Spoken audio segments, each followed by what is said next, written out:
Thanks so much for your company. I am Pius Kojobaka. So that big story we are learning this very moment, the decrease in food inflation, non-food inflation and imported items pushed the overall inflation for the month of July to drop sharply to 20.9%. This represents a decline of 1.9 percentage points from what was recorded in the month of June of 22.8%. According to the Ghana Statistical Service, food inflation decreased to 21.5%, while non-food inflation also decreased to 20.5%. Imported items also declined to 15.6% from 17.5%. Addressing journalists, government statistician Professor Samuel Kobnenim attributed the development to the stability of the cedi in the month of July. Here's more. The slowdown in inflation rate from July last year to July 2024 was influenced by some marginal reduction in price of some food items on the market over the past 1 year. The development does not mean that prices on the market have dropped. Inflation on locally produced items stood at 23.3% for the month of July 2024. In the month of July 2024, the rate of inflation stood at 20.9%, indicating that general average prices of goods and services in Ghana went up by 20.9% between July 2023 and July 2024. While this rate of inflation indicates a 1.9 percentage point lower than the rate that was recorded in June 2024 of 22.8%, it signifies that it's only the rate of change that has slowed down over the same period last year and the same period this year. Prices of goods and services continue to increase both on a year-on-year basis and on a month-on-month basis. On a year-on-year basis, general prices of goods and services went up by 20.9%, and on a month-on-month basis, general prices of goods and services went up by 2.1%. From a disaggregated point of view, we continue to see the dominance of food inflation, leading with a rate of inflation of 21.5% relative to non-food inflation 20.5%. From a locally produced item and an imported item perspective, we see the dominance of locally produced items with a 7.7 percentage point drop, with locally produced items recording a rate of inflation of 23.3% relative to 15.6% for inflation on imported items. Housing, water, electricity, gas and other fuel recorded an inflation rate of 28.6% year-on-year. Meanwhile, alcoholic beverages, tobacco and narcotics recorded an inflation rate of 28.3%. We focus on average price levels in the month of July 2024. In the month of July 2024, on a year-on-year basis and on a month-on-month basis, we identified at the item level prices that recorded the highest upward changes over the year-on-year, that is July 2023 and July 2024, and on a month-on-month basis between June 2024 and July 2024. On a year-on-year basis, the two top items that recorded the highest price changes were garden eggs and dried pepper that respectively recorded upward price changes of 57% and 54% on a year-on-year basis. On a month-on-month basis, we continue to see items with significant weight, specifically tomatoes and yam, with significant weight in excess of 1, specifically 1.2 and 1.6, finding its way in the top 20 items with highest upward price changes, changing by respectively 57.7% and 45.0% for the month of July 2024. Upper East region recorded the highest inflation of 26.9%, while the Northeast region recorded 10.6% for the month of July 2024. The Greater Accra region and the Ashanti region recorded 22.2% and 18.7% respectively. And we want to explore this further. Let's have a discussion as well on that. Joining us via Zoom to do that is Economist Professor Patrick Esuming. Thanks so much, Professor Esuming, for joining us on Business Live. Now, this is definitely a good news looking at where we were in the month of June. From the figures you've seen so far, what could be accounting for this impressive achievement apart from the stability of the cedi we are learning? Good evening and good evening to viewers. Thanks for having me. Yeah, I mean, overall, it looks like it's a positive reading. The fact that, in fact, this is the fourth consecutive month that we've seen a reduction in the rate of inflation. The overall, even though the increments are quite marginal, and then also both food and non-food have come down. So that is good. I think the price, the steady relative stability has helped, but you get a sense that there's a little bit of a base drift going on there. But overall, I think also being in the harvesting season, because we've seen a lot of food items have seen a reduction in inflation. So I think those appear to be the main things leading to the reduction. I see. So despite this feat, which areas do you think that must be looked at to see further reduction when it comes to inflation, basically to stimulate private sector growth going forward?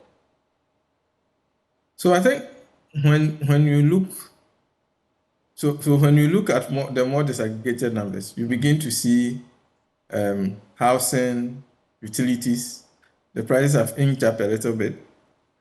And then the fact that inflation of domestically produced items are still higher. All of those hints at rising cost of production. And in spite of the fact that we say food prices, or there's been a much bigger reduction in food inflation, there are some big ticket items that have seen actually, whose prices are still quite high. In fact, if you look at items like cereals and cereal products, if you look at items like vegetables, plantain, these are big staples. Even though they saw some reduction, you see, some of our staples are still having inflation rate of around over 41%. This is quite high. So you hope that as we've entering the harvesting season, things will come down a little bit. But overall, there's clear, there's a hint that domestic cost of production is rising. You see inflation on transport, even though it's reduced marginally, it's still way higher than where we were 4 months ago or so. So those are still areas that demands a lot of attention. All right, so I would plead with you to hold on for me as we take a listen to the Institute of Fiscal Studies, who have described Ghana's economy as very weak and fragile despite improvements in the economic indicators. Well, they've been speaking at a press briefing on the 2024 Media Fiscal Policy Review, and a senior fellow at the Institute, Dr. Saheed Boakye, stressed the importance of achieving single-digit inflation despite inflation rate dropping to 20.9%. The economy remains very weak and fragile as the macroeconomy remains highly unstable, leading to far below par economic growth rates. For instance, although inflation rate reduced from the astronomical rate of 54.1% in December 2022 to 22.8% in June 2024, as pointed out earlier, apart from the rates recorded from April 2022 onwards, the inflation rate of 22.8% is still the highest in Ghana since January 2004. Of course, today Ghana Statistical Service has come out with the July inflation rate of 20.9%. That is still the worst since January 2004. Even though Ghana is far from being an ideal country regarding inflation rate, a country that enjoyed single-digit inflation rate for 31 consecutive months from June 2010 to December 2012, averaging 9.0%, or even an average annual inflation rate of 11.8% from 2010 to 2021, must see inflation rate of 22.8% as of June, and even 20.9% as of July 2024 to be dangerously high. Average inflation rate for 32 African countries for June 2024 stood at only 8.9%, and Ghana's inflation rate stood at 22.8%. With peer countries like Ivory Coast, Kenya, and Senegal registering June 2024 inflation rate of only 4.1%, 4.6%, and 1.3% respectively, showing that our economy is still very, very unstable. Dr. Saheed Boakye is a senior fellow at the IIF. Now, sir, do you support his argument, and how can we sustain this positive trend as we look forward to our end-of-year inflation target of 8% or plus minus 2? I broadly agree with the fact that his statement that the economy is still extremely fragile. It's fair to say yes, compared to maybe the worst part of 2022 and the beginning of 2023, things have stabilized a little bit, but we are still aware of, like you said, the inflation number, yes, is heading down, but the 20.9 is still more than double the upper band of the longer term target. So, and you begin to see, so the overall number looks positive, but like I mentioned before, there are some areas that indicate that there are still, domestic cost of production is still rising. So there's no indication that we are completely out of the woods yet. I think for the economy needs longer term changes.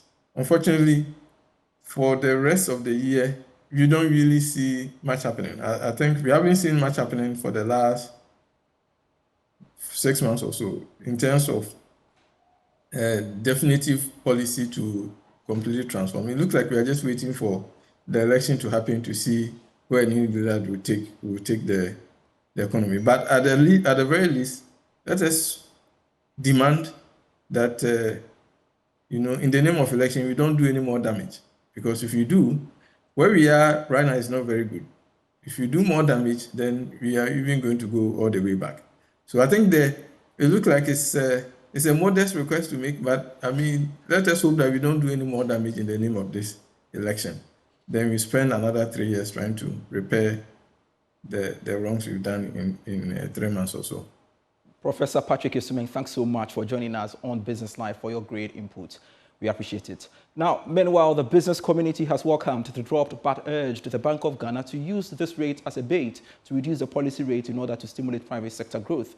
Mark Bedwa-Boaji is the Chief Executive Officer of the Ghana National Chamber of Commerce and Industry.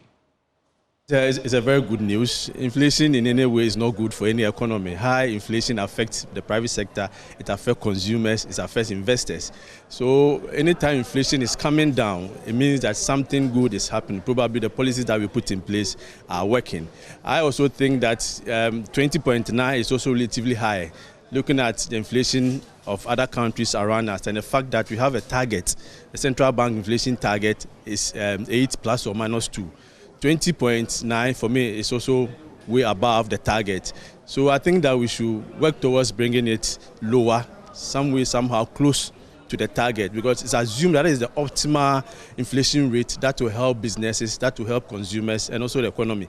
So whatever policy that we are putting in place, we've seen signs that is working and we need to work hard. I have said that the way to fight our inflation is not only monetary, it has also the fiscal aspect of it. It's only when we complement these two policies that we'll be able to achieve the needed result. So I will encourage the central bank to play its role using the key operating tools, which is the monetary MPC rate, and also the fiscal policy should also be used to complement that.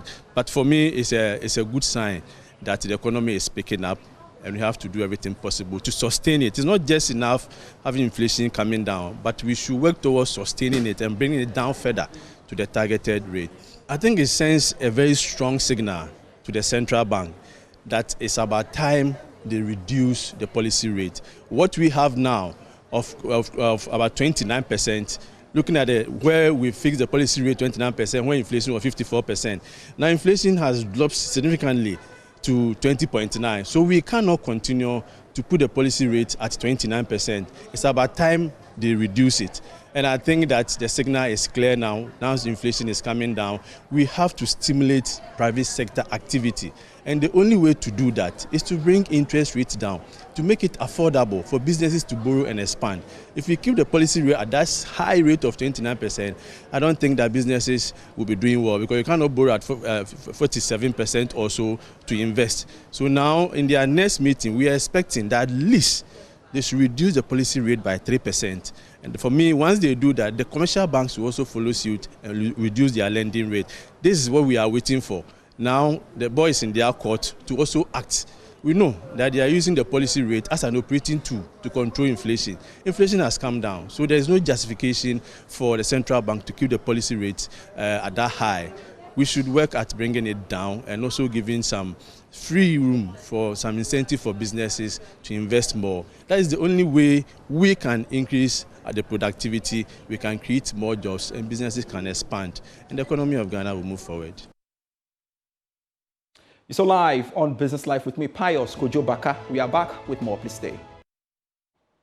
That's it for Business Life for today. I am Pius Kojo Baka. For more stories, feel free. Do log on to myjoyonline.com/business. More business on that portal. Do enjoy the rest of our programs. Bye.